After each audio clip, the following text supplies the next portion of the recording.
The town of Edivane was the kind of place where secrets grew faster than trees, where whispers were more powerful than facts, and where the rich were their sins like cologne faint, but always lingering. And in the shadow of this world lived Seraphina Vale. She wasn't born into wealth or status. Her mother was a seamstress who worked 12-hour shifts in a dusty attic, and her father had vanished before her first birthday. Seraphina grew up with the wrong last name, the wrong shoes, and the wrong kind of silence one taught by necessity, not peace. But she was brilliant, sharp-eyed, quick-witted, and devastatingly perceptive. And that terrified the powerful more than any rebellion ever could. From an early age, Seraphina had one dream: to become a criminal lawyer. Not just any lawyer, but the kind who could stand before men in suits and make them tremble behind their desks. She fought her way into Edivane's elite legal academy, earned scholarships with top honors, and kept her head down despite being surrounded by people who reminded her daily that she did not belong.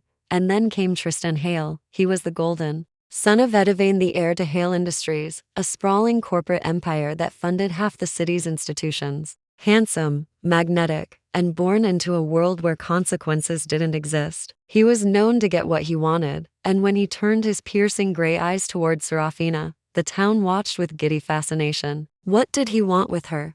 The girl from the wrong side of the tracks? Seraphina had her doubts too, but Tristan was patient. He showed up at her mock trials, left handwritten notes in her textbooks, learned her mother's name. He spoke of justice and ambition, of breaking the mold. "You don't have to fight the system alone," he'd whisper. "We'll burn it down together."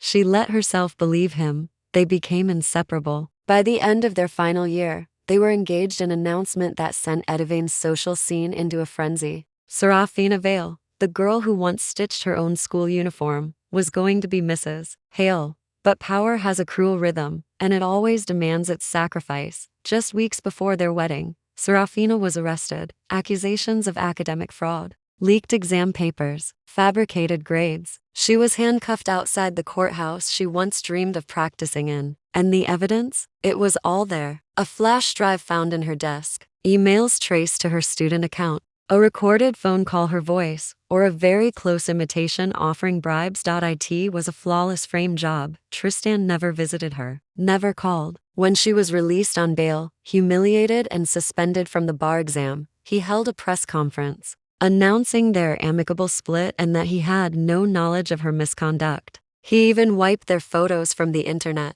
as if she had never existed. Seraphina returned home to her mother's apartment, a place now surrounded by press vans and judgmental neighbors. Her scholarship was revoked. Law firms that once courted her now issued public statements condemning her actions. She was 24 and ruined. Her mother never said, "I told you so," though the hurt in her eyes said enough. For months, Seraphina didn't leave the house. She sat in the dark with her laptop, replaying every moment, every gesture, every word Tristan had ever said. Slowly, pieces fell into place: how he always knew where she kept her files, how he'd once borrowed her student login by mistake, how he encouraged her to leave her laptop with him during her moot court competitions. She realized he hadn't fallen in love with her brilliance. He had been afraid of it. He didn't want her to stand beside him. He wanted her out of the way. And the worst part? It had worked. But the fire inside her, dormant, buried under betrayal, began to flicker again. In the quiet of her mother's living room, Seraphina began her reconstruction, not of her reputation, but of herself. The woman who had once believed in fairness was gone.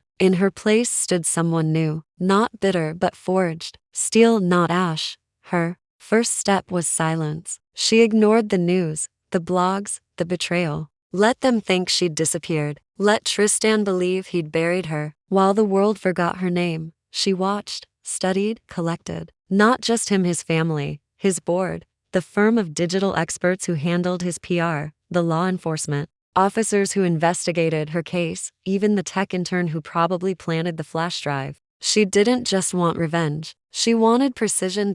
So she built a wall of information. She used fake accounts, burner laptops, encrypted notes. She dove into digital forensics forums, taught herself how to trace false email headers, read voice synthesis detection papers, mapped metadata. Like a detective with nothing to lose. The more she dug, the more patterns emerged. The fraudulent voice recording, edited, proven by mismatched acoustic shadows. The leaked emails, created using a spoofed university domain just days before her arrest. The IP addresses, routed through Tristan's corporate network.it was all there. But evidence wasn't enough. Not yet. She needed power. And that's where Elias came in. Elias Ward was a disgraced hacker turned cybersecurity consultant who had once brought down a multinational's private surveillance ring. She found him through an anonymous online thread where whistleblowers whispered in code. When she approached him with her case, he responded with skepticism. "You want to take down the Hales?" He typed. "Most people want money or freedom. You're asking for war.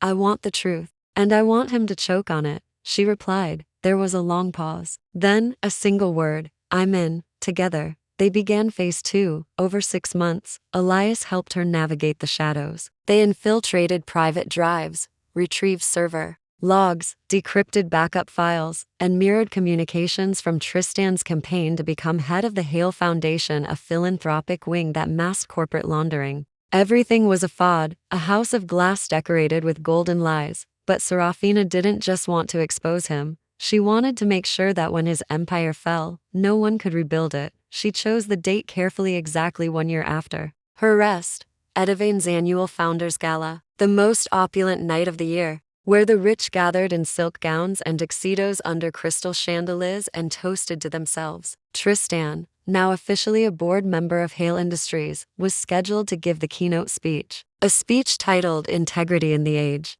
of Innovation. The irony was almost poetic. Elias helped her secure an anonymous streaming feed. She sent out encrypted emails to major media outlets, whistleblower platforms, and even a few influencers with nothing to lose. The subject line read, "What you don't know about the golden boy of Edivane." She arrived at the gala uninvited, but unnoticed. A simple black dress, hair tied in a low bun, a service badge borrowed from a friend who owed her more than a favor. No one recognized her. No one expected her. She waited near the tech booth, laptop in hand, heart a silent drumbeat in her ribs. And when Tristan stepped onto the stage, smiling that polished smile, the lights caught his perfect jawline and empty soul. He began his speech, and then the screen behind him flickered. The crowd murmured. Tristan hesitated. His teleprompter froze. Then, the lights dimmed. The giant projector lit up with a digital file directory, each folder labeled with chilling clarity. Fabricated evidence, Seraphina Vale.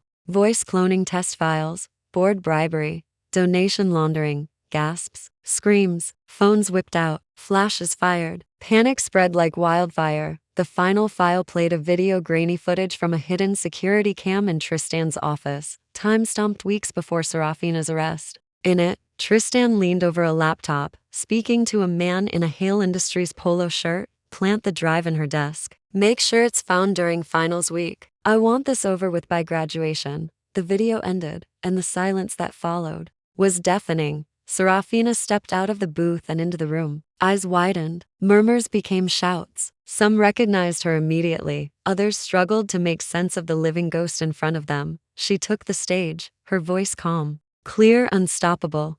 "You erased my name, so I carved yours in stone." The room imploded with noise. Reporters barked questions. Phones rang like alarms. Guests stumbled over heels and spilled champagne, their high society illusion shattered by the sound of their own silence being broken. And Tristan? He didn't move. He stood there, still as marble, his eyes locked on Seraphina like he was seeing a ghost. A flicker of disbelief, then fury, then fear danced across his face. She stared back, unflinching.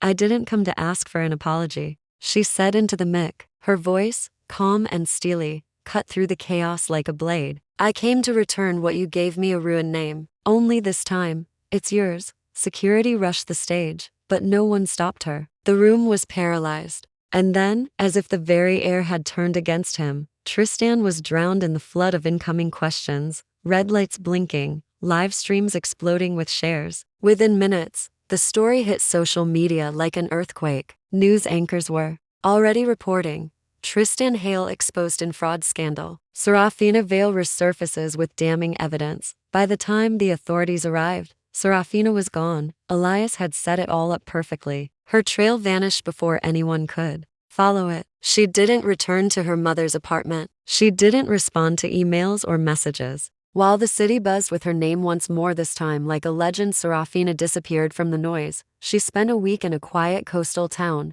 walking along stormy beaches and breathing salt air, far from flashing cameras and viral headlines. The taste of justice was strange. It wasn't sweet or victorious. It was cleansing like rain after a wildfire.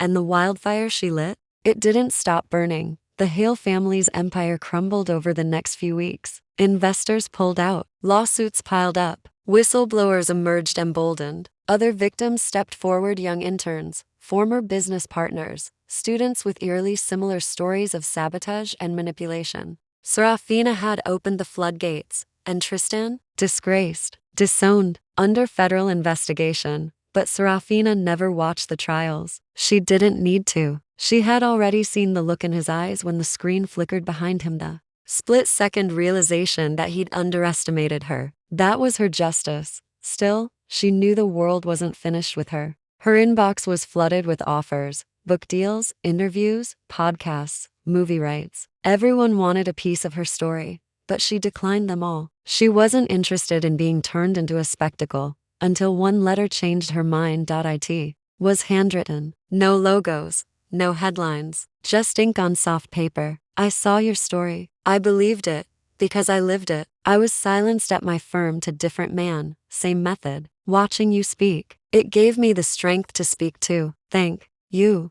L. Mendez, public defender. Seraphina read it 3 times. That letter, more than the thousands of comments or the trending hashtags, reached into her and lit something new. Purpose. She returned to Edivane, not as a victim, not even as a survivor, but as a builder. She created an advocacy group, the Vale Foundation, dedicated to defending those falsely accused and dismantling institutional silencing. She teamed up with civil rights attorneys, whistleblower protection programs, and investigative journalists. She became the very thing Tristan once feared, unstoppable. And yet, despite everything she had become, she never lost the quiet core of herself. She still spent her evenings in libraries, still carried a leather notebook, still walked alone, sometimes under a sky full of stars, untouched by applause, unshaken by memory. One evening, she passed the gates of Edivane Law Academy. A new plaque had been mounted on the entry wall, in honor of Seraphina Vale, for reminding us that truth, no matter how buried, always finds its voice. She paused for only a moment, not to weep,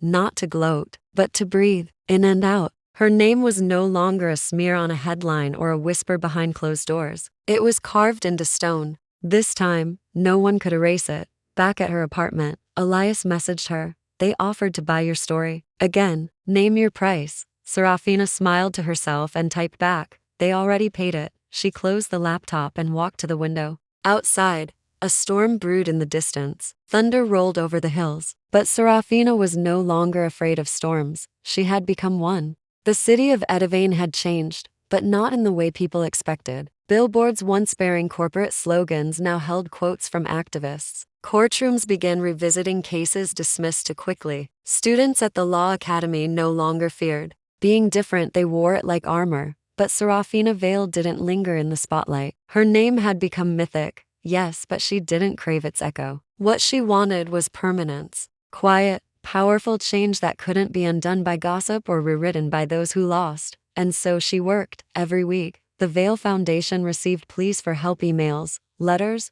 voicemails from people accused without cause, ruined by those in power. And Seraphina read every one. Some she forwarded to legal aid, others to journalists, and a few she took personally, not out of vengeance, but out of principle, because she knew what it meant to scream into silence and hear nothing back. In time, Seraphina earned something rarer than fame, respect, not the kind bought with status or inherited through bloodlines, but the kind earned through truth, endurance, and quiet fire. Courtrooms began calling on her as an expert witness. Professors invited her to speak, not about revenge but about rebuilding. Her voice was no longer a story, it was a compass. And still, beneath all that strength, there was a softness she never let the world steal. On Sundays, she visited her mother's grave with fresh lilies and whispered updates like her mother was simply in the next room. Her apartment was filled with half-finished journals, teacups with lipstick stains, and books underlined in red. She still walked home beneath the same street lamp that once flickered as she cried beneath it. Only now, she walked tall. One autumn morning, a letter arrived. It wasn't from a victim or a fan. It was from Tristan Hale. The envelope bore no seal. Inside was a single page, handwritten in the same careful script she once adored. It read, "I see you everywhere now. On billboards, on news panels, even in the eyes of strangers. You were never small, Seraphina. I made you small because I couldn't stomach your strength. And now that strength has become the world's compass and my prison, they offered me deals. If I spoke against my father, if I gave them the rest of the list. But I have nothing left to offer that isn't soaked in rot. I thought destroying you would silence what you represented. But I see now, I only amplified it. I don't ask for forgiveness. I just needed you to know your ashes gave birth to something eternal." She didn't cry. She didn't frame the letter. She folded it quietly and placed it in the back of her drawer beneath her old ID badge from law school, the one they had revoked and later reissued. Symbols of who she had been, and who she never needed to become again. Later that week, she stood on the rooftop of her foundation's new headquarters. The sun dipped behind Edavane's skyline, turning glass towers gold. A soft wind played with the edge of her coat as she looked down at the city that once tried to consume her. Ezra, a journalist who had once helped break her story, joined her. They didn't speak for a while, just watched the world pulse below them. Finally, he asked, "If you could go back, would you change anything?" Seraphina thought for a long time. "No," she said. "Pain tried to write my story, but I made it rewrite me instead." He nodded. "You ever think about what's next?" She smiled. "Yes, but I'm not chasing it anymore. I'm building it." And with that, she stepped away from the edge of the rooftop and walked back inside, past interns who looked at her like a lighthouse in a storm, past walls lined with victories not measured in headlines, but in lives restored, because revenge, she had learned, wasn't about destruction. It was about transformation, about lighting a match not to burn bridges but to guide others through the dark, and Seraphina Vale had become that light, unshakable, undeniable, and unforgettable.